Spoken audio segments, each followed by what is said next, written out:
Jenny Dell here on this Thursday afternoon. Welcome to CBS Sports HQ. We are one day away from the fireworks of the 4th of July, but the fireworks, they've been going on non-stop when it comes to the NBA free agency. It's been crazy. There's still so much more work that needs to be done. Checking out the top available free agents right now. Now, restricted free agent Jonathan Kuminga. He tops our list at CBSSports.com. You can check out that whole list online. If you take a look at number 3, you see Malik Beasley. Well, he is currently the subject of a federal gambling probe, so any deals with him currently are on pause. And restricted free agent Cam Thomas rounds out our top 6. Lucky enough to be joined by Ashley Nicole Moss now on the desk. We're going to talk about some of the best landing spots for these remaining free agents. You're busy away on that laptop. It has been nonstop for you, girl. I don't know how you're still standing right now, but let's start at number 1 with Kuminga. Where do you see him fitting in best? Yeah, so Kuminga is going to be interesting, right? I think that more than likely he's sticking with the Golden State Warriors for a multitude of reasons. I think the biggest reason for me is that obviously the Warriors have a qualifying offer to Kuminga, making him a restricted free agent. They could still re-sign him. We all know how that works. But here's the thing. Kuminga wants to be in a situation where he's going to have a bigger role. That's been the contention between him and this organization, Steve Kerr specifically, is that he's never really found his footing. And as somebody who is a Knicks fan, I know once upon a time we had the same issue with Obi Toppin, and Obi wasn't really able to flourish into his own as a player until he got where? The Indiana Pacers. So it's going to really rely on Kuminga's desire for a larger role, consistent minutes, and a lucrative contract. Now, the Warriors, on the other hand, though, they need to weigh their potential asking price and fit within their current roster. So they have to weigh what Kuminga's going to want against what they're able to provide. And as we know, these aprons have drastically changed the way these teams are doing business. But it seems now on July 3rd, this could change, obviously, that what Kuminga is looking for, there's not a lot of teams who can pay him that. The Warriors are the only team that has the dibs on him right now. It's just a matter if they can come to an agreement with what his role is going to be. I will say this, the Golden State Warriors should start preparing for life after Draymond Green and Steph Curry, and Jonathan Kuminga may be the piece that they can start doing that with. They just have to find a middle ground between what he wants and what they can provide. Still so young, too. He will be just 23 years old at the start of next season. Next up on our list, I want to ask about Josh Giddey, traded from the Thunder to the Bulls in June of 2024 for Alex Caruso. He had career highs in many categories last season. What do you think is going to happen? This one's hard because the Bulls are in the best position to give him what he wants money-wise, right? But when you talk about what Josh Giddey is looking for, obviously the paycheck, let's be very clear about that. But I think also there are teams out in the league that necessarily aren't going to be contenders. They may not even be playoff teams, but neither the Chicago Bulls. But they are looking to kind of rebuild and go younger. And the team on my list for him, if it's not Chicago, the Washington Wizards. We see the moves that they have made so far. They're not making these catastrophic, life-changing, franchise-changing moves, but they are trying to get younger and trying to figure it out as they go. So if it's not Chicago for me, I think the Wizards would be a good spot for him. That would be a nice landing spot for sure. Up next, we have Al Horford, an unrestricted free agent. The other two were restricted. Entering his 19th season, 39 years old. You know him well, Jenny Dell. You know him well. I know. So what happens with Horford? Horford's interesting. I think the unfortunate reality of the situation is the Jason Tatum injury has kind of just thrown the Boston Celtics in complete disarray. This was a team that was in prime position to run it back. This devastating injury to their star has kind of forced this new ownership to really start looking at life, the next iteration of the Boston Celtics. And we already saw the movement with Porzingis. We already saw the movement with Drew Holiday. And Al Horford's an interesting piece. Veteran guy, phenomenal at his position.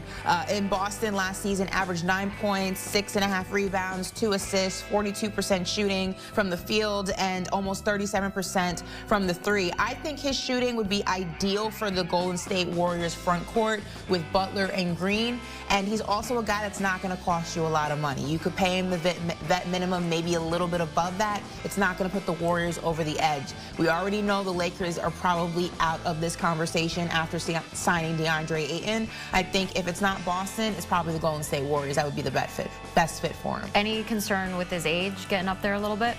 No, I mean, Al Horford's not a guy who's going to log a lot of minutes. He's not a starter. He's the guy that comes off the bench. He's the guy that kind of gets that movement with that second unit. But the best thing about Al Horford is, yes, he is a particular age, but he is so reliable that he is a guy you want in your locker room. And also, if we're going to be realistic, it could also come down to the fact that Al Horford just maybe retires. You mentioned his age. He's won a championship. He's had a lucrative career. Obviously, I believe he's going into the Hall of Fame. That's a big debate in the NBA world, whether or not he will or he won't. But we always forget when we talk about guys in this stage of their career, there's always a chance that they don't want to go elsewhere. They just will hang it up before that happens. But I think the Warriors are a good fit if he ultimately decides not to do that. Yeah, a 2024 NBA champ with the Boston Celtics. Had to throw that one out there. 5-time All-Star. So, yeah, he's done his part, that's for sure. What about a player like Quentin Grimes? So you look at his numbers last year, 21.9 points per game, 5 rebounds, 4 assists in 28 games with the Sixers. Dealing with multiple injuries, though, last season, where do you see him ending up? I would have loved to bring him back to the Knicks. That would have been an ideal situation for me. I just don't see that's feasible because Quentin Grimes is looking to get paid. And obviously, as we know, the 76ers acquired him from the Dallas Mavericks via a trade. And his performance with the 76ers, especially because of how injured this team was, when you talk about Joel Embiid and Paul George and those guys, really put him in a different light. He put him kind of in the center and increased his scoring average. He has raised his profile. He's gotten more attractive to other teams. I think, again, when we talk about a landing spot, if it's not the 76ers, who more than likely will try to retain him, I think the Wizards are another team to look at. They are a team that's trying to build young, talented players or trying to bring in young, talented players to kind of revamp this just disastrous tenure of the Washington Wizards for I don't even know how many years. It feels like most of my existence. And he's 25 years old, so he fits that profile, but they're going to have to weigh his potential against their financial limitations, and that's where things get sticky. So again, if it's not the 76ers who can retain him, and more than likely will, it's, for me, the Washington Wizards would be a nice fit. You're talking about the Wizards needing to get a little bit of help. Is there a team, before we move on, that you feel like that's still out there that needs a lot of work still at this point? I mean, it depends. Like, are we talking teams that are trying to do something, or are we talking teams that just need to rebuild? Because the Brooklyn Nets are a disaster. And I just realized, I know Boney's probably yelling at me in the control room right now. Josh Giddey was to the Nets if he didn't go back to Chicago. So I'm sorry, Boney, don't yell at me. It's a lot to remember off the top of my head here. But I think the Nets are interesting. I think the Wizards, the Bulls, but these are all teams that, for lack of a better term, are in a black hole when it comes to their future. It's going to take them a very long time to be back in the conversation. I think these aprons and the lack of money going around the league has made it very difficult for a lot of these other teams that are in contention to do other things. The Timberwolves are a perfect example of that. I think they should have made a move, but they have financial limitations, especially since re-signing Naz Reid and Julius Randle, that have prevented them from making their team a next level better. We're going to be talking about some of those teams in our next segment. You mentioned the Nets there. That brings us to Cam Thomas. Career highs in points per game, rebounds, assists. Played 25 games there for the Nets before he lost the remainder of the season with that left hamstring strain. What happens with a guy like Cam? Cam Thomas is more than likely coming back to Brooklyn. I mean, he has made it clear he wants to return to Brooklyn, and Brooklyn's really the only team that has the cap space to afford him. He's probably looking for anywhere between $80 to $100 million over 4 years. And like I said, the Nets have ample cap space and are likely to offer Cam Thomas a competitive deal. Now, they obviously, I believe, view him as a cornerstone player and are motivated to retain him. And I just don't see a market where Cam Thomas is going to get, A, the playing time that he gets in Brooklyn, B, kind of the centerpiece option that he gets in Brooklyn, and more importantly, the money that he gets in Brooklyn, because everyone's broke. Nobody has any cash to spend, and if they do, they are trying to retain it and maintain themselves under the second apron. So Brooklyn's in a very nice situation. Like I started off by saying, they're essentially bidding against themselves for Cam Thomas. I would be very surprised if he landed anywhere else but Brooklyn. Brooklyn must be happy about that. Listen, you gotta get some goodness over there, Ash. Yeah, I mean, I'm a Knicks fan, so I'm fine. Of course you are.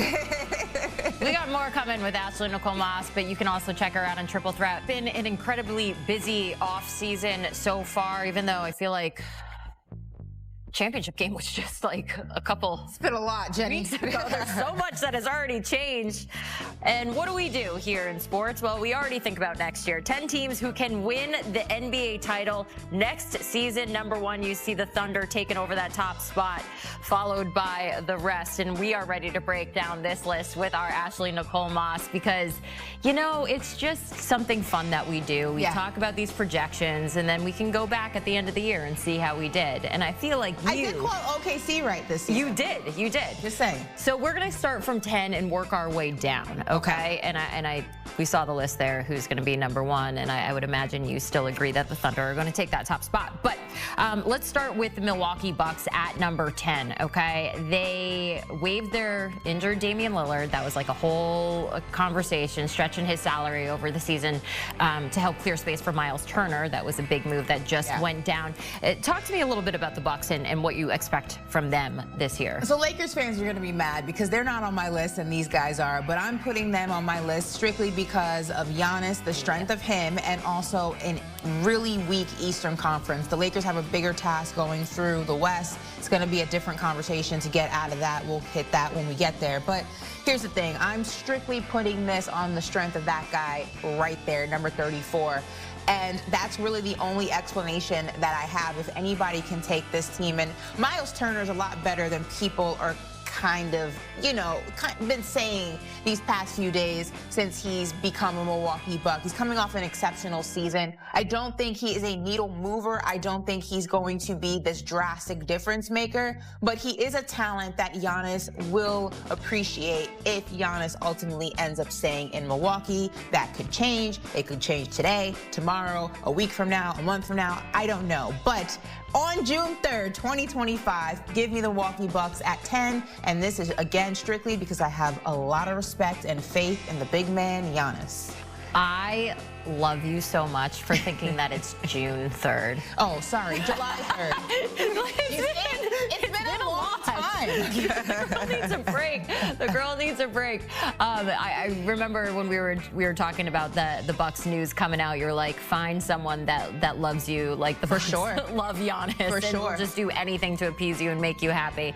We'll see what happens over there. We're going to work our way now down to number 9. We have the Orlando Magic. They lost in the first round against the Celtics last season. They did make some moves this offseason. Your take? I like the moves that they made. I think Desmond Bane was a great acquisition for them. It's going to help them with their offense. It's going to help them from a scoring standpoint, both of which they really struggled with last season. I do still think, though, this is a very young team, and I know that narrative has been squashed by the Oklahoma City Thunder after they won the championship this year, but this Magic team is not that OKC team, and I think that they are a couple of seasons away from really being in the conversation. But I think this is going to obviously be a playoff team. I think, again, with how broken the Eastern Conference is, this is a prime position for a lot of these teams that get lost in the mix to really make some noise as an actual playoff contender. And I think the Orlando Magic were plagued by injury, and that's really what helped. That's really what suffered them last season, or made them suffer last season. The injuries to Paolo and then Franz Wagner. I think health permitted, and the addition of Desmond Bane, this is a team to definitely look out for in the Eastern Conference. We do have an LA team on our list. You mentioned off the top, it is not the Lakers. We have the Clippers coming in at number 8. James Harden signed a 2-year, $81.5 million deal with the Clippers after declining that $36.4 million player option. Brooks Lopez agreed to a 2-year deal over there. Well, they haven't won a playoff series since reaching the Western Conference Finals in 2021. Again, we're taking a look at teams that we think could make it to win the title next year. So what do you like about them? I think the Clippers, honestly, I was very surprised by what they did this season, because the wild card is to Kawhi Leonard and his health and his availability. And I can't tell you, just as a basketball fan, how exciting and just heartwarming it was to see Kawhi playing the way he was playing in the postseason, towards the end of the regular season, and just really watching a version of Kawhi Leonard that we've missed. And it's due to just the up and down with his injuries, the rehabilitation.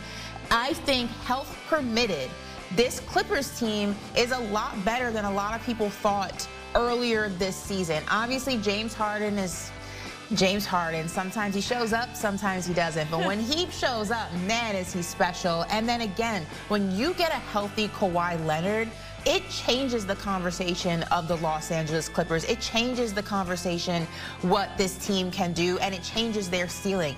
That is the biggest thing. It's not lack of talent. I do think that this Clippers team is a lot more, it's sneaky talented. It's like on paper, you're kind of like, this is not a good team. They're not going to, too much stock on two guys who are unreliable. And then you saw them this postseason and then this regular season, and you said, oh, okay, like this actually looks better in real life than it does on paper.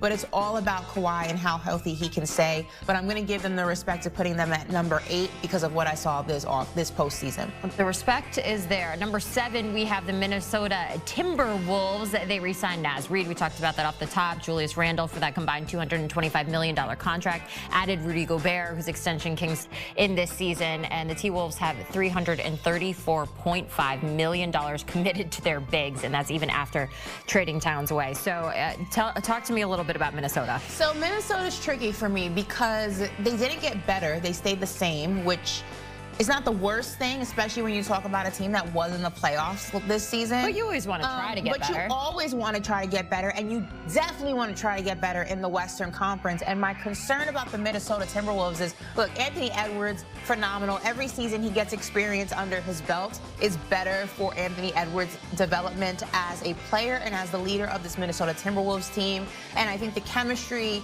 another year under their belt of the chemistry of Julius Randle and Anthony Edwards, and just all the new acquisitions and all the new pieces that they had via that trade and what they did in that prior offseason is all beneficial. But my issue is that I feel like it's going to be more of the same. And the same isn't necessarily bad because, as we saw, this was a playoff team. And the year before that, although they had Karl Anthony Towns, this was a team that went to the Western Conference Finals. So it's hard for me to say it's going to get worse, but it's also not going to get better, which is why I kind of put them at the middle of the road. I think they're one of the better teams in the West, but it's hard for me to put a lot of stock in a team when they're going to be going against guys like the Thunder, the Houston Rockets, who look filthy, even the Dallas Mavericks. But I'm putting them at number 7 on the strength of Anthony Edwards and what we saw this team do this particular season, and even although they didn't come out victorious in the postseason. Okay, so not necessarily better, the same, which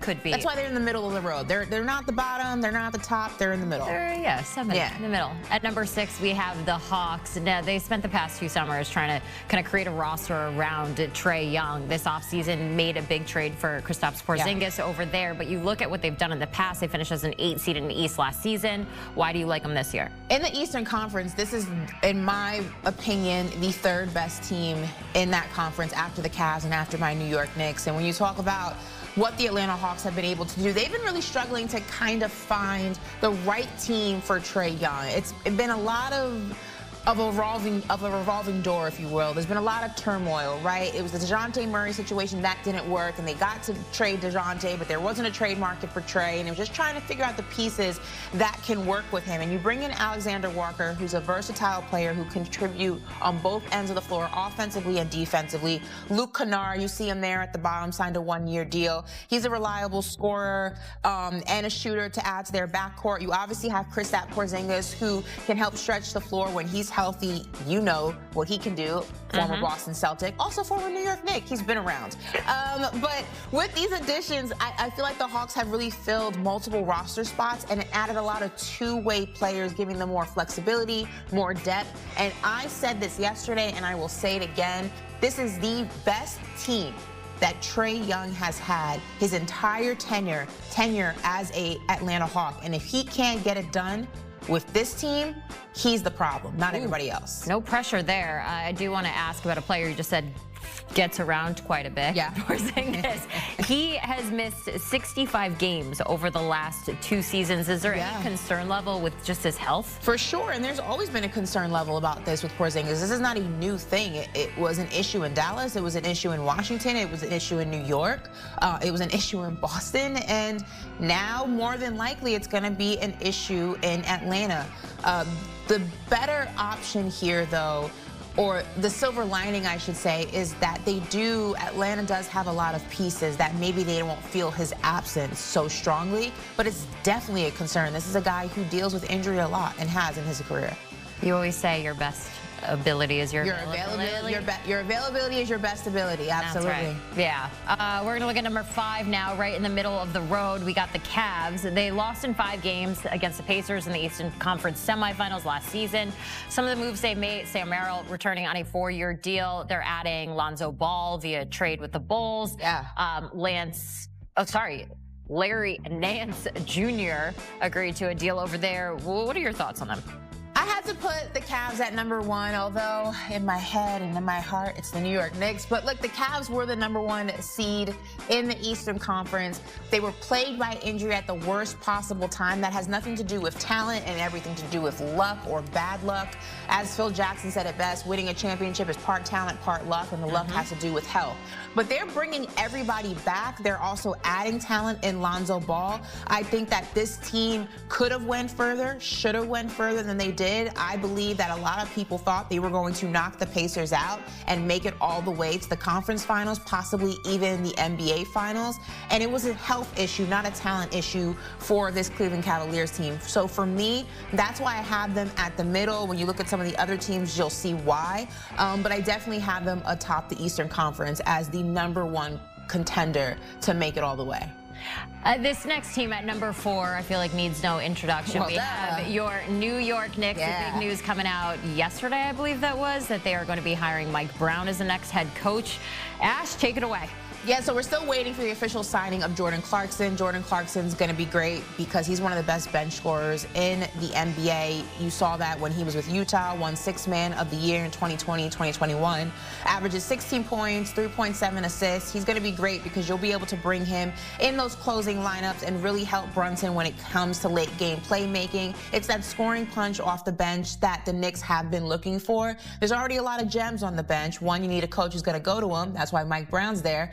But Jordan Clarkson's an additional piece that I think the Knicks have been looking for. For me, they were the 2nd team in the Eastern Conference as a true contender. And I'm going to say this, as devastating as the injuries to the Pacers and the Boston Celtics have been, it has changed the landscape of the Eastern Conference. And I believe this is the Knicks' best chance to not only go to the conference finals again, but to go to the NBA finals. It's just the name of the game. When things change, you got to take advantage of it. And I think that this is a great basketball team. They have a year under their belt. They have the experience of the postseason, of the conference finals from a chemistry standpoint. Remember, Karl-Anthony Towns was a late trade, and that kind of throws things a little bit off. You're learning chemistry in real time, but there is no reason why the Knicks should not be able to get it done this season. They have everything at their disposal. They have everything that they need, and if they can't, there's going to be some questions because, as you know, then the following year, the Celtics come back, the Pacers come back, and the East looks a lot different.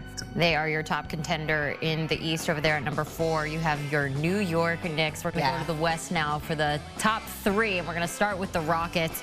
This is a team that before you just called filthy. Yeah. So just take it away. I'm not even going to go too in depth here. They've just absolutely killed this offseason from the trade of Kevin Durant, the low-risk trade of Kevin Durant, only having to give up 2 pieces when it comes to players, and all the other acquisitions. I mean, they recently signed Clint Capella, who they didn't even need. It's just like, you know, if I got the cash to spend, why not make it rain? And that's exactly what they did. I think this Houston Rockets team is well coached. I'm a big fan of Ime Udoka. I think they were already talented.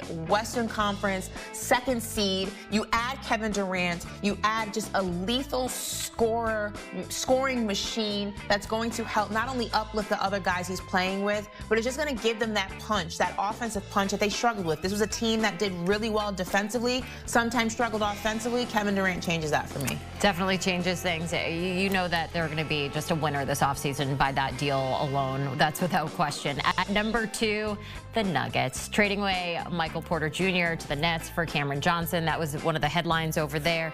What do you like about Denver? Do you think they're just going to continue to find success? Everything. I actually saw a tweet yesterday from a big Denver Nuggets fan that I might agree with. It said that this iteration of the Denver Nuggets might be better than the Denver Nuggets team that won the championship in 2022. This is what we've been waiting for, the help that Jokic has been waiting for, the help that he deserves. Ever since they won the championship, you saw those pieces kind of dwindle. You brought Bruce Brown back. You finally figured out what to do with Michael Porter Jr., who made a lot of money. You didn't get a lot of return on your investment. You bring Cam Johnson, who's one of the best in-motion shooters, I believe, in the NBA. You give Jokic that help. You have the best basketball player in the world on your team. This is no knock to SGA. I know you're the reigning champ, but you know how much I love the big man in the Mile High City. And all you needed to do was give him some pieces, some slight pieces to make his job slightly easier. You didn't have to do much, and the Denver Nuggets did exactly what they needed to do. This might be the year that the Denver Nuggets make some real noise and bring it all the way back to where it started in the Western Conference Finals. There's going to be one team that's in their way for sure when it comes to winning it all, and that is the Oklahoma City Thunder. Your champs over there. We still have them as the #1 team projected to win next year. Why is that? They're the reigning champs, and you got to give the respect to the reigning champs. I think that they've squashed the narrative that young teams can't win basketball games, that young teams can't win championships. And you have the league MVP, the finals MVP, now Supermax player in SGA. The key is going to be keeping these guys together, which I don't think they'll have an issue doing at all. For me, though, I just think that they now have a year of experience in the regular season being the top dog in the NBA, the top dog in the Western Conference, a postseason, some big battles against the Denver Nuggets and the Indiana Pacers, and now a championship under their belt. This is dangerous because once upon a time it was you don't know what you don't know. Well, guess what, everybody? Now they know. So now you know. I feel like that was just a mic drop moment right there. Now you know, and now we're done. You just rolled through that like an absolute pro. Ashley, my 10-minute drill. I think it was longer than 10 minutes, girl. Odds to win the NBA Finals. You can see it right there. The Thunder are the favorite, the heavy favorite at plus 260, followed by Ashley's New York Knicks at plus 750. You know she loves seeing that. After that, it gets a little fuzzy. The Nuggets, the Rockets, and the Cavs all at plus 850 there.